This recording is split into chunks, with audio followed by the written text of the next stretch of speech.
Yes, it's a BMW. No, it doesn't look like one with over 600 horsepower, and under the right circumstances over 800 pounds of torque. But that is not our debate today. Rather, our debate is BMW's need to affix to this, an electric baby buggy, an M badge.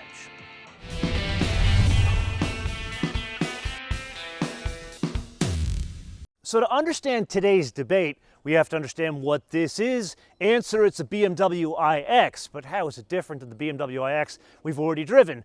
Well, this one has an M badge. They call it the M60i, and it has more output. Everything else is pretty similar. It's still very much a dual motor all-wheel drive. It has a 106.3 kilowatt hour battery. It can be charged on AC up to 11 kilowatts, DC up to 195 kilowatts. And that brings our debate to one of the key aspects of something being worthy of an M badge or not. I would argue 50% of the equation, performance figures. And here, 0 to 60, it's definitely in the neighborhood. 3.6 seconds to 60. That's almost a second down from the M50i version of this. VMAX 130 miles an hour with the right trip down the options list, 155 miles an hour. Then this being an EV, what's the range with something that has that kind of performance and 21-inch wheels? It's not horrible, 280 miles of range. Now before you and I verify any of this from behind the wheel, two favors. Number one, if you get value out of this or any of our other episodes, please share them with your friends on your socials. And number two, click the like button. Vielen Dank. Well, this certainly ain't going to surprise you. 5,769 pounds, or depending express your weights and measures, 2,616 kilograms. What will surprise you, that is 110 pounds heavier than the M50i version of this we've already driven. With that, let's go into sport mode, which we have to double tap to activate, and we're in sport mode. Oh my God. Oh my God. I would not expect a almost 6,000 pound vehicle to accelerate like that. This, we already discussed the 0 to 60. It's M5 fast. That's what you don't realize. Now here's the real interesting aspect to all of that. The delta between sport mode and everything else. They've got a relax mode, they've got an active mode, but really the basic mode, let's go to that. Personal. Let's do that. We're back in personal. This is still a fast vehicle. This feels like M5 fast in personal, especially around town. But that delta between personal and sport, it's unlike anything else you and I have ever driven.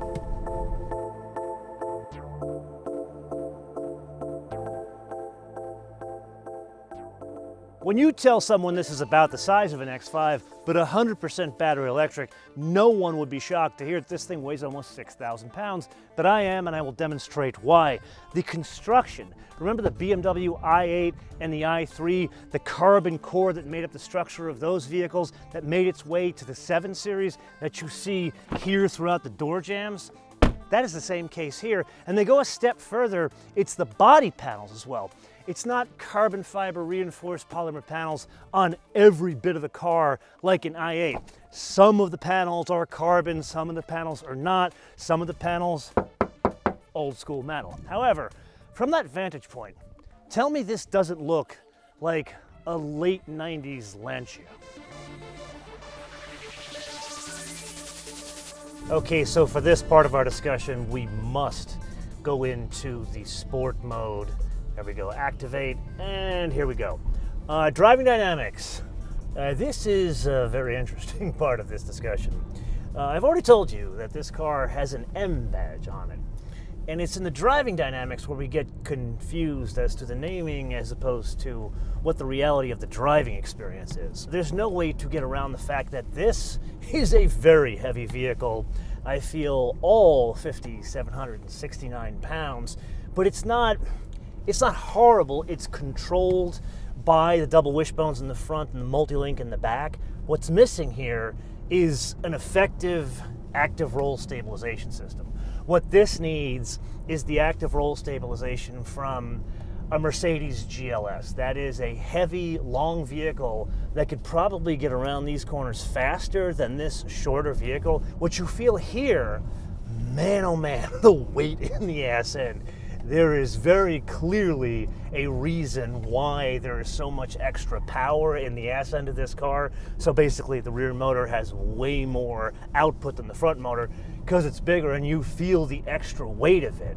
Like, I'm coming around these turns here and I feel like I'm slip sliding away. Is it to the level of an X5M? Not even close. Yes, it is indeed that time again to play your favorite game on the options game with today's contestant. Not a BMW, not a pseudo M BMW, rather a snapshot of the past 3 years of our life. I will get into this a bit later after giving you the name, rank, and serial number here. BMW iX M60i for a base price of $105,100. This one finished in stunning blue. They call it Phytonic Blue. And then it has the Castanea chestnut interior. Great combination, better than the red one we had. It better be, because that interior is $3,500. Driver's assistance package, that is the level 2 autonomy. That is an additional $1,900, pretty much the same price on every BMW. This one has the luxury package, which is those Liberace's Nightmare crystal seat adjusters and UX controller, as well as the wood dash. I like the wood, but not the crystal, $1,150. Then both a technical and financial side note, this is fitted with a 22-inch wheels, which is an additional $950. But according to BMW, at least the spec sheet, it doesn't impact the range. I have a very hard time believing that. And then there is the destination and handling from Dingelfing, Deutschland for $995, which brings us to a total retail price of $113,420. However, this one is a snapshot of the hell you and I faced over the past 3 years. Like, for example, remember that thing called a chip shortage? Well, this one, they had to take a couple of chips out, so they're giving us $175 back and taking away the passenger lumbar support, and I think the massage on the passenger side as well. This one also, 30% of the parts come from China. Newer BMW EVs, they are actively trying to change that. And then we get into the price. I said the base price of this vehicle is $105,100.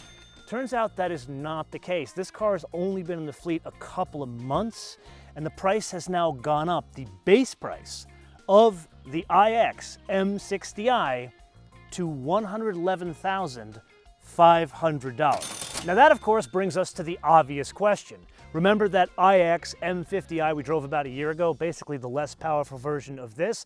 What's the base price of that today? Answer, $87,100. So in our iX M50i episode, you and I discussed a rather random and informal poll I took about the interior details of this vehicle, and there was an unusual split between the reactions of men to the interior of this vehicle and women to the interior of this vehicle, because it's missing something most of them have, a door frame, which, yes, makes the door lighter and easier to operate, but also gives some opportunities to the designers to make the door a little bit more shapely, both outside and in. Notice the door panel, it's a little bit wider, bigger armrest, and this allows them to add more trim, more decoration. Some we like, some not so much. Now, of course, they're going to expand the idea of spaciousness throughout the interior, but not in the usual areas, like, hey, it's an EV, so it's got a longer wheelbase, so why don't we have more legroom in the back, which it has. Here they decided to add more space between the dashboard and the console, which begs the question, is this an electric X5M with more space, or is it the fastest, most expensive electric minivan you've ever seen? Now, if you and I put all of those details together with everything we discussed in our last iX episode, the paradigm is different from behind the wheel. This, honestly, it feels like the future. You feel like you are in a BMW from 2040. I would argue this is more Harrison Ford Blade Runner than it is BMW i4. Okay, so what have you and I learned today? I would argue the first thing, I am dizzy. This is one of these all-wheel drive systems like Audi's that gets me dizzy to the point of being nauseous on roads like this, and I am not a car-sick kind of a guy. And then number two, this is the bigger thing.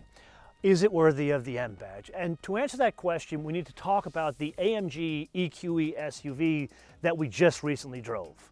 That is fast, not as mind-numbingly fast as this. Both on paper, they're about the same, but this feels significantly faster. The difference between the two, this has a personality like other BMW electric vehicles and Porsche Taycan, stuff like that, but the AMG EQE SUV does not. Yes, the AMG part is better, but it's still devoid of any personality, which makes this stand out. But that brings us to the wish list. And even though this thing is faster and it's capable, it's not an M yet. It doesn't even deserve like the middle level M badge.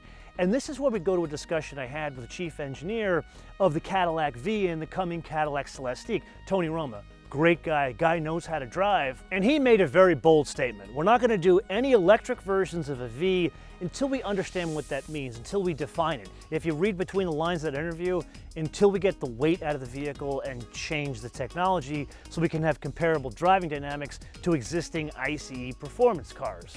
And here, I don't know if the bean counters are going to back that statement, but I love it that he thinks that way.